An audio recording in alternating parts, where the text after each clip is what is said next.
چیز کا جل جانا۔ صلاۃ الاوابین حین ترمز الفصال، نیک لوگ ایک نماز پڑھتے ہیں کب؟ جب اونٹ کے پاؤں جلنے لگیں، اونٹ کے پاؤں جب جلنے لگیں، اونٹ کے بچے کے پاؤں جب جلنے لگیں۔ تو رمضان میں جل جانا، اس کا روزے سے کیا تعلق ہے؟ اس کا روزے سے تعلق یہ ہے کہ 360 دن سال میں ہوتے ہیں چاند کے لحاظ سے، 330 دن کے گناہ اللہ رمضان کے روزوں میں ہر روز میرے آپ کے گناہ جلاتا ہے، جلاتا ہے، جلاتا ہے۔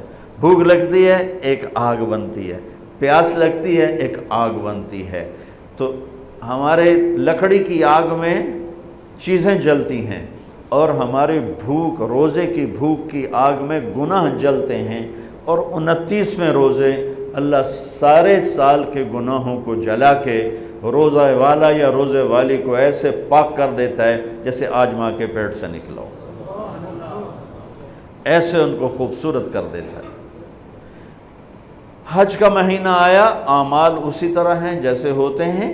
رمضان کا مہینہ آیا تو میرے نبی کا اعلان ہو گیا، ایک فرض 70 فرض کے برابر ہو جاتا ہے، کمال ہے، نفل فرض کے برابر۔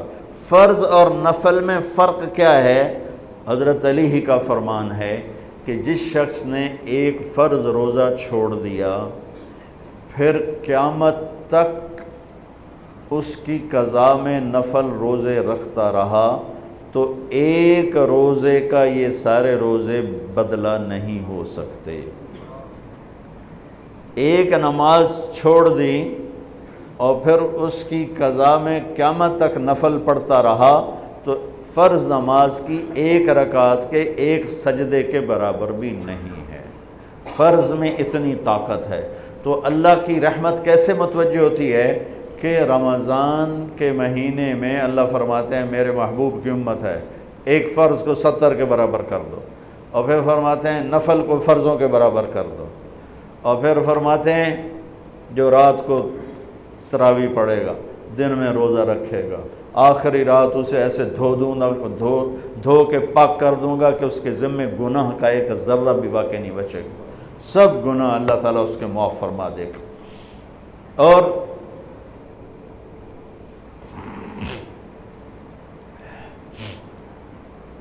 میرے نبی نے فرمایا من صام رمضان ایمانا و احتسابا، دوسری بھی من قام رمضان ایمانا و احتسابا، جس نے روزہ رکھا اللہ کی رضا کے لیے، جس نے تراویح پڑھی اللہ کی رضا کے لیے، اس کے پچھلی زندگی کے سارے گناہ اللہ معاف فرما دیتا ہے۔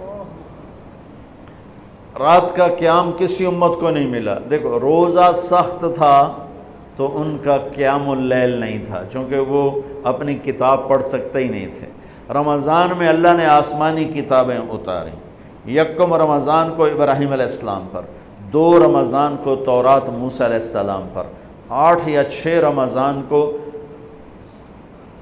عیسیٰ علیہ السلام ان پر، موسیٰ علیہ السلام ان پر، داؤد علیہ السلام پر زبور کو اتارا، اور 12 یا 18 رمضان کو عیسیٰ علیہ السلام پر انجیل کو اتارا، اور 21 رمضان کو اللہ تعالیٰ نے پیر کی رات لیلۃ القدر میں غار حرا کے اندر اللہ تعالیٰ نے اپنے محبوب پر کتاب کو اتارا۔ وہ کتابیں فل آ گئیں، لکھی لکھائیں۔ قرآن فل نہیں آیا، قرآن صرف ایک سورت کے 19 الفاظ آئے بس، اور پھر 23 برس میں قرآن اترا۔ کتنے انبیاء ایسے گزرے ہیں جن کے پاس جبریل زندگی میں ایک دفعہ آیا، زندگی میں جبریل ایک دفعہ، اور ایک سے لے کر آگے کوئی تعداد مقرر نہیں ہے، 100 دفعہ 200 دفعہ، لیکن آپ حیران ہوں گے ہمارے نبی پر جبریل 23 برس میں 24,000 دفعہ آئے، 24,000 دفعہ، جو ایک عجب العجائب ہے، عجب العجائب ہے۔ تو میرے بھائیوں، رات کی تراویح، دن کا روزہ، تراویح میں کیا ملنے والا ہے؟ میرے نبی کا فرمان ہے ہر سجدے پہ 1,500 نیکی، ہر سجدے پہ 1500 نیکی۔ تھوڑی اپنی کاروباری مصروفیت گھٹاؤ، اپنی کاروباری مشقت گھٹاؤ، اپنے ملازموں کی بھی مشقت گھٹاؤ، تاکہ وہ تراویح پڑھ سکیں، روزہ رکھ سکیں، بشاشت سے پڑھ سکیں، اور اللہ کا فضل ہے ڈھیلے سے ڈھیلا حافظ بھی ہو تو 1.5 گھنٹے میں سارا کچھ نمٹ جاتا ہے۔ اتنی سی ہمت کرو میرے بھائیو کہ افطاری میں تھوڑا کھاؤ۔ اگر تم پہلوانوں کی طرح شروع ہو گیا نا، پھر تو تم سے عشاء بھی نہیں پڑھی جائے گی، تراویح تم نے کیا پڑھنا۔ روزہ جسم کی فالتو چیزوں کو جلاتا ہے، روزہ ایک قوت پیدا کرتا ہے ایمانی شیطان کے خلاف۔ وہ کیسے پیدا کرتا ہے شیطان کے خلاف؟ اللہ تعالیٰ حلال کو بھی حرام کر دیتا ہے۔ جب بیوی کو بھی شہوت سے دیکھنا حرام ہو گیا اور یہ اس پہ قابو پا گیا تو اوروں کی عزت کو یہ حرام نظر سے کیوں دیکھے گا؟ جب یہ حلال کھانا چھوڑ گیا تو یہ جھوٹ کیوں بولے گا، یہ گالی کیوں دے گا، یہ غیبت کیوں کرے گا؟ جب یہ کان میں دوائی ڈالنا چھوڑ گیا کہ روزہ ٹوٹ جاتا ہے تو یہ اوروں کی غیبت کیوں سنے گا، اوروں کی برائی کیوں سنے گا؟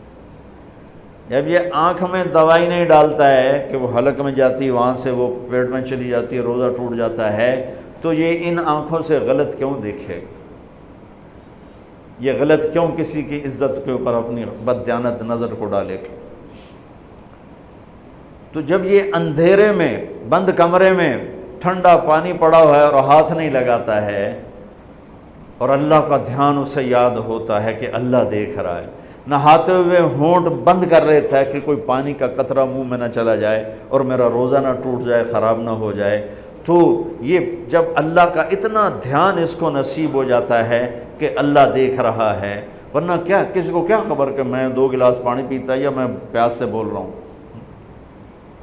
تو جب وہ اللہ کو اتنا اپنے دھیان میں لے آتا ہے کہ اللہ دیکھ رہا ہے، میں پانی نہیں پیوں گا، اللہ دیکھ رہا ہے، میں بیوی کو ہاتھ نہیں لگاؤں گا، اللہ دیکھ رہا ہے، میں کسی کی عزت پر بری نظر نہیں ڈالوں گا، اللہ دیکھ رہا ہے، میں کسی کی برائی نہیں سنوں گا، اللہ دیکھ رہا ہے، میں کسی کی برائی نہیں کروں گا، تو پھر جب یہ بازار میں جائے گا تو جھوٹ تو نہیں بولے گا، جب یہ تولے گا تو غلط تو نہیں تولے گا۔ ہاں یہ الگ بات ہے، بہت سے مجھے ملے کہ جب بس رمضان میں جھوٹ چھوڑ دیتے ہیں، اس کے بعد پھر شروع ہو جاوی تھا رمضان میں رشوت نہیں لیتا ہوں، اس کے بعد پھر شروع ہو جاتا ہے۔